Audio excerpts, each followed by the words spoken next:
PN വിജയൻ്റെ തെരഞ്ഞെടുത്ത കഥകൾ എന്ന ചെറുകഥാസമാഹാരത്തിൽ നിന്നും കളിപ്പാട്ടങ്ങളുടെ കാവൽക്കാർ എന്ന കഥ നിങ്ങൾക്കായി അവതരിപ്പിക്കുന്നത് റംല എം ഇക്ബാൽ. കഥ കളിപ്പാട്ടങ്ങളുടെ കാവൽക്കാർ.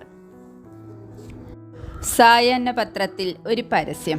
കളിപ്പാട്ടങ്ങൾ കൈകാര്യം ചെയ്യുവാൻ പ്രാപ്തിയുള്ള ബിരുദധാരിണിയെ ആവശ്യം. രോഷ്നി മേനോൻ. ചുവട്ടിൽ അവരുടെ മേൽവിലാസവും ഫോൺ നമ്പറും. സുകന്യ അറിയാതെ ചിരിച്ചുപോയി. ചിരി അണഞ്ഞപ്പോൾ അവൾ മെല്ലെ ആലോചിക്കുവാൻ തുടങ്ങി. അവളുടെ ഇരുളടഞ്ഞ മനസ്സിൽ ആശയുടെ മെലിഞ്ഞൊരു നാളം തലപൊക്കി. സുകന്യ അപേക്ഷ എഴുതി അയക്കാൻ തീരുമാനിച്ചു. സുന്ദരേട്ടൻ ജോലിക്ക് പോയാൽ വീട്ടിൽ അവൾ തനിച്ചാണ്. കുട്ടികളില്ലാത്ത മുറുക്കത്തിൽ നിന്ന് കുറേ നേരത്തേക്കെങ്കിലും രക്ഷപ്പെടാം. കളിപ്പാട്ടങ്ങളുടെ കണ്ണഞ്ചിക്കുന്ന ലോകം അവളുടെ ഭാവനയിൽ വിടർന്നു. കളിപ്പാട്ടങ്ങൾക്കിടയിൽ തുള്ളിത്തുളുമ്പുന്ന കുരുന്നു കിടങ്ങളുടെ കൊച്ചു കൊച്ചു മുഖങ്ങൾ അവളെ കൊതിപ്പിച്ചു. അപേക്ഷ എഴുതി പെട്ടിയിലിട്ട ശേഷം സുകന്യ വെറുതെ ഇരുന്നില്ല. രോഷ്നി മേനോൻ്റെ വീടിനെക്കുറിച്ചും അവരുടെ കുട്ടികളെക്കുറിച്ചും അവൾ രഹസ്യമായി അന്വേഷിച്ചു തുടങ്ങി. വലിയ മതിലും ഗേറ്റും കെട്ടിടവും അവളുടെ മനസ്സിൽ ഉയർന്നു.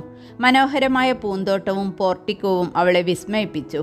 മുടി ബോബ് ചെയ്ത് ആധുനിക രീതിയിൽ വസ്ത്രം ധരിച്ച ഒരു പ്രൗഢ വനിത അവളുടെ മുന്നിലിരിക്കുന്നത് പോലെ അവൾക്ക് തോന്നി. അതിനിടയിൽ കളിപ്പാട്ടങ്ങളെക്കുറിച്ചും ഒരു സാമാന്യ പരിജ്ഞാനം നേടുവാൻ സുകന്യ മറന്നില്ല. കളിപ്പാട്ടങ്ങൾ വിൽക്കുന്ന കടകളുടെ മുന്നിൽ അവൾ ചുറ്റിപ്പറ്റി നിന്നു. പലതരത്തിലുള്ള കളിപ്പാട്ടങ്ങളെക്കുറിച്ചും അവൾ ചോദിച്ചു മനസ്സിലാക്കി.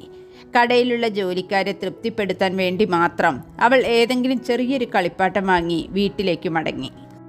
കളിപ്പാട്ടങ്ങളെക്കുറിച്ചുള്ള അറിവുകൾ അവളെ കുട്ടികളിലേക്കും കുട്ടികളെക്കുറിച്ചുള്ള സ്വപ്നങ്ങൾ അവളെ തനിക്ക് നിഷേധിക്കപ്പെട്ട മാതൃത്വത്തിൻ്റെ നനവുകളിലേക്കും അടുപ്പിച്ചു. സുകന്യയ്ക്ക് ഇൻ്റർവ്യൂവിനുള്ള കത്തു കിട്ടി. അവൾക്ക് അടങ്ങിയിരിക്കുവാൻ കഴിഞ്ഞില്ല. വലിയൊരു നിധി കിട്ടിയ ആഹ്ലാദം അവളെ അവശയാക്കി. ഇൻ്റർവ്യൂവിൻ്റെ ദിവസം ഏറ്റവും നല്ല വേഷത്തിൽ സുകന്യ മിസ്സിസ് രോഷ്നി മേനോൻ്റെ ബംഗ്ലാവിലെത്തി. അവളെ സ്വീകരിച്ചത് ഒന്നാം തരം സൂട്ട് ധരിച്ച സുന്ദരന്മാരായ ചെറുപ്പക്കാരായിരുന്നു. അവരിലൊരാൾ അവളുടെ സർട്ടിഫിക്കറ്റുകൾ പരിശോധിച്ചു. പരിശോധന കഴിഞ്ഞപ്പോൾ മറ്റൊരാൾ അവളെ ഒരു ഹാളിലേക്ക് ക്ഷണിച്ചു. സുകന്യയുടെ കണ്ണ് തള്ളിപ്പോയി. ഒരു മിനി തിയേറ്റർ. ചുരുങ്ങിയത് 100 പേർക്ക് സുഖമായി ഇരിക്കുവാനുള്ള മനോഹരമായ സംവിധാനം. പകുതിയിലേറെ സീറ്റുകളിലും സ്ത്രീകളും പുരുഷന്മാരും ഇരുന്നു കഴിഞ്ഞിരുന്നു. കുട്ടികൾക്കുള്ള ഒരു വർണ്ണചിത്രം ഓടിക്കൊണ്ടിരിക്കുന്നു. അധികം തിരയാൻ നിൽക്കാതെ ഒരു സീറ്റ് കണ്ടുപിടിച്ച് അവൾ ഇരുന്നു. അവളുടെ കണ്ണുകളും ടിവിയുടെ സ്ക്രീനിൽ തന്നെയായി. പലതരത്തിലുള്ള കളിപ്പാട്ടങ്ങൾ. മിക്കവയും സുകന്യ മുമ്പ് കാണാത്തവയാണ്. അവയുടെ പേരുകളും പ്രവർത്തന രീതികളും വിശദീകരിച്ചുകൊണ്ട് ഒരു ചെറുപ്പക്കാരൻ സംസാരിക്കുന്നു. അയാൾക്ക് പുറത്ത് കണ്ട ഒരു ചെറുപ്പക്കാരൻ്റെ ഛായ ഉള്ളതുപോലെ അവൾക്ക് തോന്നി. ചിത്രം തീർന്നു കിട്ടാൻ വേണ്ടി സുകന്യ പ്രാർത്ഥിക്കുകയായിരുന്നു. ഇൻ്റർവ്യൂവിന് വന്ന തന്നെ എന്തിനാണ് ഇങ്ങനെ ക്രൂരമായി പരീക്ഷിക്കുന്നതെന്ന് അവൾക്ക് ആദ്യം ഊഹിക്കാൻ കഴിഞ്ഞില്ല. അവൾ കൂടെയിരിക്കുന്നവരെ ശ്രദ്ധിക്കുവാൻ തുടങ്ങി. അവളുടെ സംശയങ്ങൾ കനത്തു. അവൾക്ക് പരിഭ്രമമായി. ചിത്രം കഴിഞ്ഞപ്പോൾ ഹാളിൽ ലൈറ്റുകൾ തെളിഞ്ഞു. മുൻവശത്ത് ഒരു ചെറുപ്പക്കാരൻ പ്രത്യക്ഷപ്പെട്ടു. മാന്യരെ, നിങ്ങൾ ഇത്രയും നേരം കണ്ടാസ്വദിച്ചത് ഇവിടുത്തെ കളിപ്പാട്ടങ്ങളുടെ ഞങ്ങൾ തന്നെ എടുത്ത ഒരു വീഡിയോ ചിത്രമാണ്.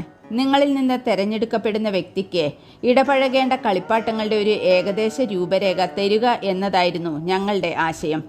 ചിത്രത്തിൽ കണ്ട കളിപ്പാട്ടങ്ങളിൽ നിങ്ങളുടെ താല്പര്യവും പരിചയവും എത്രമാത്രം ഉണ്ടെന്ന് തെളിയിക്കുവാൻ നിങ്ങൾക്ക് അവസരം തരാം. അതിനുള്ള ഓറൽ ടെസ്റ്റിൽ പങ്കെടുക്കാൻ ആഗ്രഹിക്കുന്നവർ ഇവിടെ ഇരിക്കുക. ആഗ്രഹമില്ലാത്തവർ സദയം എന്നെ അനുഗമിക്കുക. ഞങ്ങൾ അറേഞ്ച് ചെയ്ത വിരുന്ന് സംബന്ധിച്ച് നിങ്ങളെ ഞങ്ങൾ സസന്തോഷം യാത്രയാക്കും. എല്ലാവരും തമ്മിൽ നോക്കി അത്ഭുതപ്പെട്ടു. മിക്കവരും എഴുന്നേറ്റു. ബാക്കിയായവരും മെല്ലെ എഴുന്നേറ്റു. ഹാളിൽ സുകന്യ മാത്രമായി. വരൂ, നമുക്ക് മേഡത്തിനെ പരിചയപ്പെടാം. മറ്റൊരു ചെറുപ്പക്കാരൻ വളരെ സൗമ്യമായി സുകന്യയ്ക്ക് വഴി കാണിച്ചു. സുകന്യ എഴുന്നേറ്റു.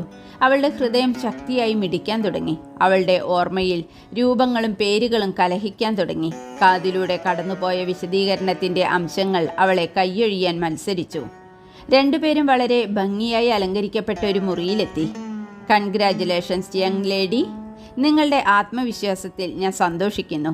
നിങ്ങൾക്കിനി മറ്റൊരു ടെസ്റ്റിൻ്റെ ആവശ്യമുണ്ടെന്ന് തോന്നുന്നില്ല. സുകന്യ ആ ശബ്ദത്തിൻ്റെ ഉടമസ്ഥയെ കണ്ടു. അവൾ വിനയത്തോടെ കൈകൾ കൂപ്പി. എൻ്റെ ശേഖരത്തെപ്പറ്റി എന്തു തോന്നുന്നു? മേഡം ക്ഷമിക്കണം, നിങ്ങളുടെ ശേഖരത്തിൽ ഈ ഭൂമിയിലെ സൗന്ദര്യമുള്ള ഒന്നും തന്നെ ഇല്ലല്ലോ. ഒരു മാനോ മയിലോ മുയലോ ഇല്ലാത്ത നിങ്ങളുടെ കളിപ്പാട്ടങ്ങളുടെ ശേഖരം അപൂർണമല്ലേ? മിസ്സിസ് രോഷ്നി മേനോൻ എഴുന്നേറ്റു. അവർ മെല്ലെ നടന്നുവന്ന് സുകന്യയുടെ ചുമലിൽ തൊട്ടു. നോക്കൂ മിസ്സിസ് സുകന്യ, നിങ്ങളെ എനിക്കിഷ്ടമായിരിക്കുന്നു. I like your frankness. വരൂ, നമുക്കിനി കളിപ്പാട്ടങ്ങൾ കാണാം. മാഡം, അതിനു മുമ്പേ എനിക്ക് നിങ്ങളുടെ കുട്ടികളെ കാണിച്ചു തരൂ. കുട്ടികളോ? നിങ്ങൾക്ക് തെറ്റിയിരിക്കുന്നു. You are so sadly mistaken. സാരമില്ല, വരൂ. പിന്നെ ഞങ്ങൾക്ക് കുട്ടികളില്ല. അതൊക്കെ ശല്യമാണെന്ന് ഞങ്ങൾ നേരത്തെ മനസ്സിലാക്കി. ഈ കളക്ഷൻ എൻ്റെ ഒരു ചെറിയ ഹോബി മാത്രം. വരൂ. മാഡം ക്ഷമിക്കണം, എനിക്ക് നിങ്ങളുടെ കളക്ഷൻ കാണണമെന്നില്ല. മിസ്സിസ് രോഷ്നി മേനോൻ ശിലാപ്രതിമ പോലെ നിന്നു. സുകന്യ മെല്ലെ പുറത്തേക്കുള്ള വഴി തേടി. PN വിജയൻ്റെ തെരഞ്ഞെടുത്ത കഥകൾ എന്ന ചെറുകഥാ സമാഹാരത്തിൽ നിന്നും കളിപ്പാട്ടങ്ങളുടെ കാവൽക്കാർ എന്ന കഥ ഇവിടെ അവസാനിക്കുന്നു. നന്ദി.